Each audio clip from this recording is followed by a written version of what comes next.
میں سودی کاروبار کر رہا ہوں، لوگ تو میری عزت کر رہے ہیں، مسجد کی کمیٹی کا میں صدر بھی ہوں، میں معززین شہر میں شامل بھی ہوں، لوگ مجھے جلسوں میں مہمان خصوصی بھی بلاتے ہیں، میں ایم پی اے بھی منتخب ہو گیا ہوں، مجھے وزارت کا قلمدان بھی سونپ دیا گیا ہے۔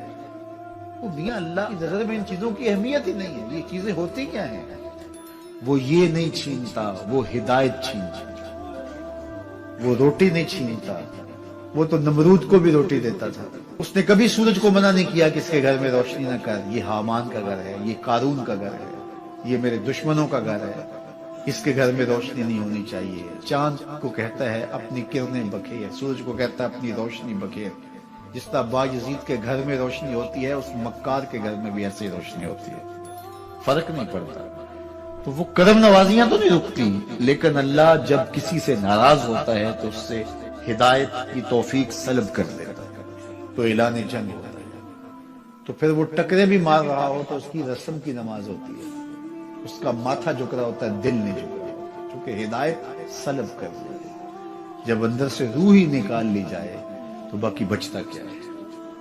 یہ بات ذہن میں رکھیے گا کہ اللہ تعالیٰ جل شانہ نے ہمیں جن کاموں سے روکا ہے، جن کاموں سے منع کیا ہے، ان کاموں کے کرنے میں ہمیں کبھی بھی بھلائی اور خیر نہیں لگے۔ یہ ہم جب اچھی طرح سے ذہن نشین کر لیں، اگر اللہ پر ہمارا یقین اور یقیناً اس پر ہمارا ایمان ہے، تو پھر وہ امر جو اللہ کی طرف سے جن سے روک دیا گیا تو ہم کبھی بھی ان کے قریب تک نہ جائیں، اور جن کاموں کے کرنے کا اسے حکم دیا گیا اس کی حکمتیں نہ بھی ہمیں معلوم ہے۔ آج جدید سائنس تحقیقات کرتی ہے تو ہمارے سامنے آتا ہے کہ وضو کے کیا فوائد ہیں۔ آج ہمیں لوگ بتاتے ہیں کہ جناب آپ امامہ باندھیں گے تو سن سٹروک سے بچ جائیں۔ آج دنیا تحقیق اور جستجو کر کے نماز اور دوران خون اور جو ہے وہ نماز کی برکتیں اور کتنی بیماریوں سے نماز کے ذریعے سے بچنے کی کہانیاں سناتے ہیں۔ اچھی بات ہے، نماز سے صحت پہ اثر پڑتا ہے، یہ اچھی بات ہے کہ وضو سے بہت ساری بیماریوں سے نجات ملتی ہے، یہ اچھی بات ہے کہ سر پہ امامہ باندھ لیں تو سن سٹروک سے بچ جاتے ہیں، یہ اچھی بات ہے کہ آپ روزہ رکھتے ہیں تو کینسر جیسے امراض سے آپ کا بچاؤ ہوتا ہے، یہ اچھی بات ہے کہ فلاں عمل کرتے ہیں تو فلاں ہوتا ہے۔ لیکن صاحب ہم سن سٹروک سے بچنے کے لیے امامہ نہیں باندھتے، ہم محمد عربی کی ادا کے لیے باندھتے ہیں۔ دوران خون کے لیے نماز نہیں پڑھتے، ہم رب کے حضور سجدہ ریزی کے لیے اس کے حضور اپنی نیاز مندیوں کا سر جھکاتے ہیں۔ تو حکمتیں بھی ہیں، وہ برکتیں ذیل میں آتی ہیں۔ تو یہ بات ذہن میں رکھیے گا۔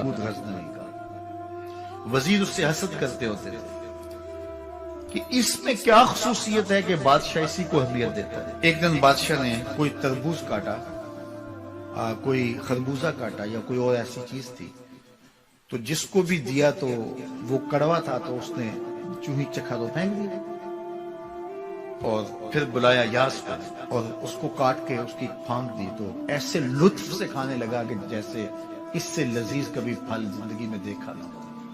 تو سارے اندر ہنس رہے تھے، ایک دوسرے کو آنکھوں سے اشارہ کر رہے تھے، یہ دیکھو بے وقوف۔ تو بادشاہ رک گیا اور کہا کہ ایاز یہ جو فروٹ تم نے کھایا ہے یہ میٹھا تھا یا کڑوا؟ کہا بادشاہ سلامت کڑوا۔ تو کہا پھر اتنے ذوق سے کیوں کھایا؟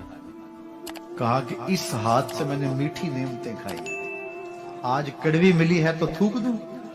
کہا ایسا نہیں ہو سکتا۔ تو میاں کڑوا ہو تو وہ بھی قبول کیا جائے، نفس پہ شاک ہو۔ کڑوی وہ چیز ہوتی ہے جو نفس پہ شاک ہوتی ہے، نفس کرنا نہیں چاہتا، لیکن اس کے باوجود تمہارا دل کہے نہیں یہ مالک کی طرف سے ہے۔ سخت سردی ہے، گرمی کی شدت ہے، پانی ٹھنڈا ہے اور موسم سرد ہے، پانی گرم ہے اور موسم بھی گرم ہے، رات کا پچھلا پہر ہے، تھکے ہوئے ہیں، لیکن آپ اس کے باوجود بھی اپنے رب کے حکم کو بجا لاتے ہیں۔ نفس پہ شاک ہے لیکن سینے میں ٹھنڈ ہی نہیں پڑتی جب اس کے حضور سجدہ ریزی نہیں کر لیتے۔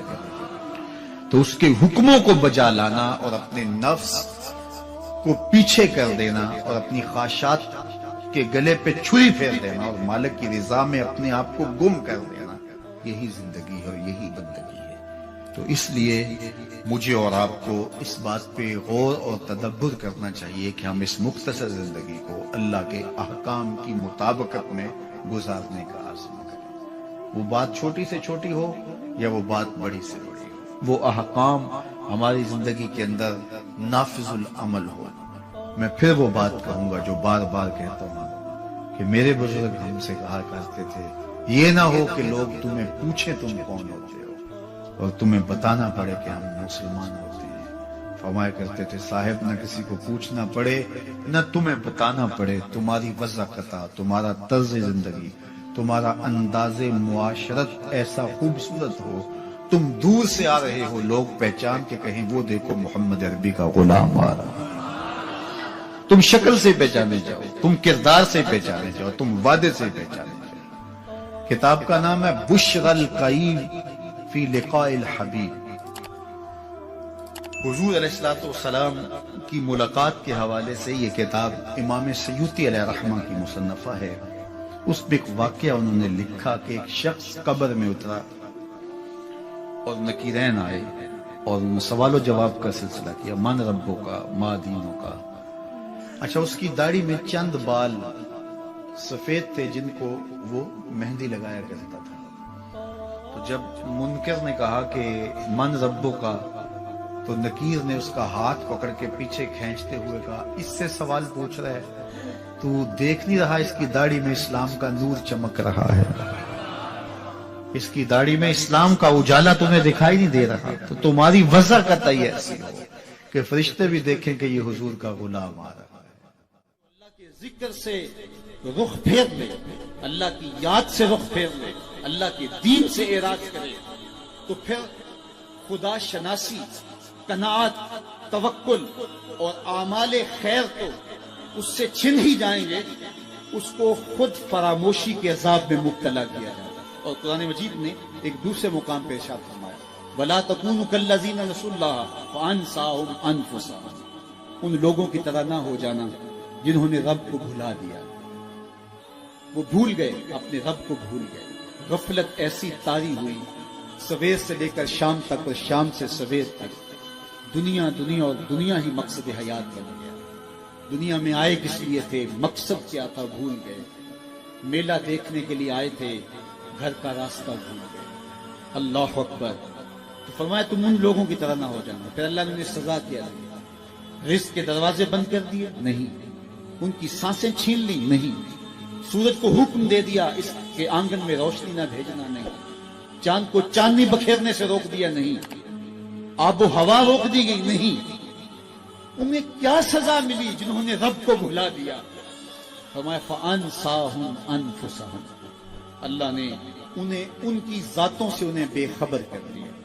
جو خدا فراموش ہوئے وہ خود فراموش ہوگا، انہیں اپنے آپ سے ہی آگاہی نہ رہی۔ اور مجھے بتاؤ، جسے یہ بھی نہ پتا ہو کہ میں کون ہوں، اپنی شناخت بھی جو بھول جائے، اس کے پلے ہوتا کیا ہے؟ اقبال نے کہا تھا نا، اپنے من میں ڈوب کر پاجا سراغے زندگی، تو میرا نہیں بنتا تو نہ بن، اپنا تو بن۔ مجھے بتائیے 6 فٹ کا جوان ہو، قدے رانا رکھتا ہو، اس کی آنکھیں عقابی ہوں، ماتھا کشادہ ہو، رنگ چمک رہا ہو، ہونٹ گلابی ہوں، لیکن اس کی قمیص کے پیچھے گھر کا ایڈریس لکھا ہو کہ کسی کو ملے تو اس ایڈریس پہ پہنچا دے، تو آپ اس کا چہرہ دیکھ کے کہتے ہیں واہ کیا جوان رانا ہے، کیا اس کے ہونٹ گلابی ہیں، کیا نرگسی آنکھیں ہیں، کیا خوبصورت چہرہ ہے، کیا شمشاد قد ہے۔ لیکن اچانک نظر پڑی تو اس کے گھر کا ایڈریس اس کی قمیص کے پیچھے لکھا تھا۔ آپ نے کہا میں نے دور سے دیکھا، اس کا تو توازن عقلی ہی ٹھیک نہیں، یہ تو بیچارہ جو ہے وہ پاگل ہے۔ تو قد کاٹ ہونے کے باوجود گھر کا ایڈریس پیچھے لکھ دیا گیا، تو اب ہر کوئی سمجھتا ہے کہ یہ بیچارہ فہم و ادراک کے نور سے خالی ہے۔ قدے رانا پہ ترس آنے لگ جاتا ہے، اور وہ آنکھیں جن میں ڈوب جانے کو، جھیل جیسی آنکھوں میں غوطہ لگانے کو جی چاہتا تھا، تو اب ترس آنے لگ جاتا ہے کہ یہ بیچارہ تو خود فراموش ہے۔ اللہ فرماتا ہے جس نے رب کو بھلا دیا، تم یہ نہ دیکھو اس کے بنگلے کتنے ہیں، یہ نہ دیکھو اس کے پاس کوٹھیاں کتنی ہیں، یہ نہ دیکھو اس کی چمکتی ہوئی کتنی لمبی گاڑی ہے، یہ نہ دیکھو کہ عالی نسب ٹاؤن کے اندر اس کا گھر ہے، یہ نہ دیکھو اس کا بینک بیلنس کتنا ہے، ہاں یہ بھی نہ دیکھو اس کے پاس وزارت کا قلم دان ہے، یہ بھی نہ دیکھو کہ یہ وزارت عظمیٰ کی کرسی پہ بیٹھا ہوا ہے، یہ بھی نہ دیکھو کہ اقتدار کی مسند پہ جھولتا ہے، یہ بھی نہ دیکھا ہو کہ یہ ڈائس پہ کھڑے ہو کے نعرے لگاتا ہے، لوگ آگے سے جواب دے کے واہ واہ کے ڈونگرے برساتے ہیں۔ کہا اس کی قمیض کے پیچھے لکھا ہوا ایڈریس پڑھ لو، فَأَنْسَاهُمْ أَنفُسَهُمْ، یہ وہ شخص ہے کہ جو اپنا پتہ بھول چکا ہے، جسے پتہ ہی نہیں کہ میں کون ہوں، اس دنیا پہ آیا کیوں، جو آ کے بھول گیا ہے، اسے گھر کا رستہ ہی نہیں مل رہا اور یہ بھاگا پھر رہا دنیا کے اندر۔ کیا بتائیں احباب، کیا کار نمایاں کر گئے، بی اے کیا، نوکر ہوئے، پینشن ملی اور مر گئے، زندگی کا مقصد ہی نہیں ملا۔ کہا جو اس دنیا میں اندھا رہا کل قیامت کے دن بھی نابینا اٹھایا جائے گا۔ اس سے ان آنکھوں کی بے نوری مراد نہیں ہے، اس سے دل کی بے نوری مراد ہے۔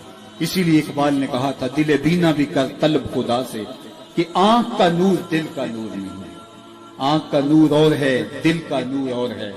تو ہم دنیا کی مادی چمک کو دیکھتے ہیں، میرا مالک کہتا تمہارا دل ستھرا ہونا چاہیے، تمہارا منہ کالا ہو تو کوئی بات نہیں ہے، دل کالے نالوں منہ کالا چنگا، جے کو یہ رمز پچھانے، اصل تو دل کی پاکیزگی ہے، اور دل رب کے ساتھ وابستہ ہو، اس کے رسول کے ساتھ وابستہ ہو۔ تو جس نے اللہ کے دین سے رخ پھیرا، اعراض کیا، تو پھر اس کا نتیجہ کیا ہو کہ اس کی زندگی